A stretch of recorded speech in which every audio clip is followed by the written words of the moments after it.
Salut à tous, c'est Luc de l'Eidos. Dans cette vidéo, je voudrais vous montrer la différence entre un objectif anamorphique et un objectif sphérique. Pour faire ce test, j'ai choisi le Canon FD 50 mm 1.8. Je me place à 1,80 m du sujet et je filme à la plus grande ouverture possible.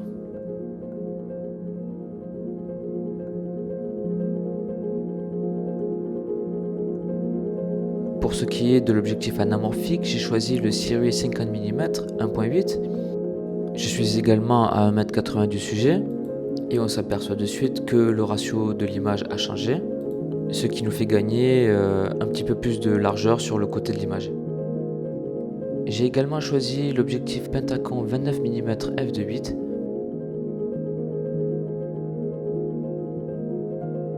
Je vous remonte le plan avec le Sirui 50 mm anamorphique pour que vous voyez bien les différences.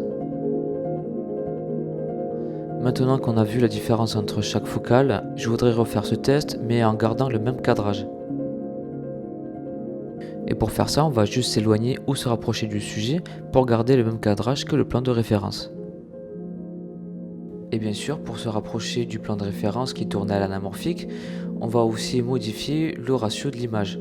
On passe donc de 16 neuvième, 1.77 pour 1, à un ratio d'image de 2,40 pour 1. Et vous remarquerez bien sûr que la distance entre le sujet et l'objectif a été modifiée. Ici, on a dû se rapprocher.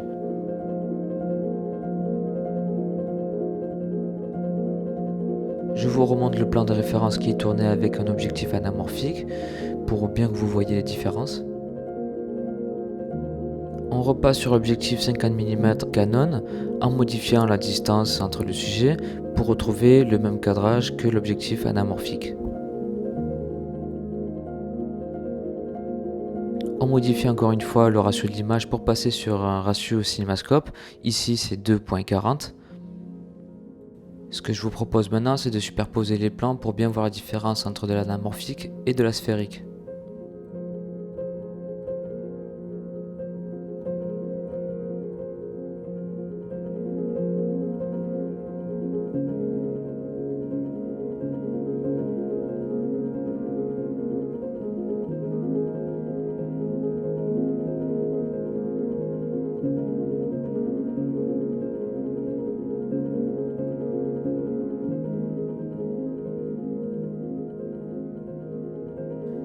Et on remarque de suite que la différence entre les deux n'est pas si flagrante que ça. Il serait alors facile de dire qu'il suffit de changer le ratio de l'image pour se rapprocher du style d'un objectif anamorphique. Mais travailler avec de l'anamorphique ne se résume pas qu'à son ratio d'image cinémascope. Il va vous apporter un vrai look ciné, notamment avec son bokeh ovale et son flair bien reconnaissable.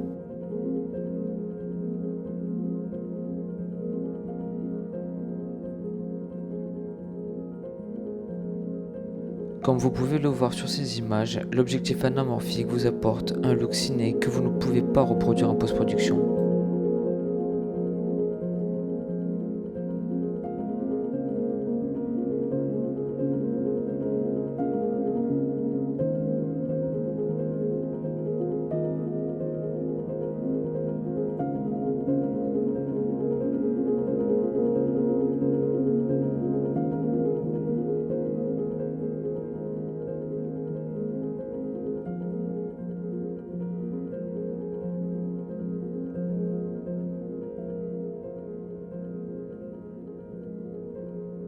Voilà, j'espère que ce comparatif vous a permis de voir la différence entre l'anamorphique et le sphérique.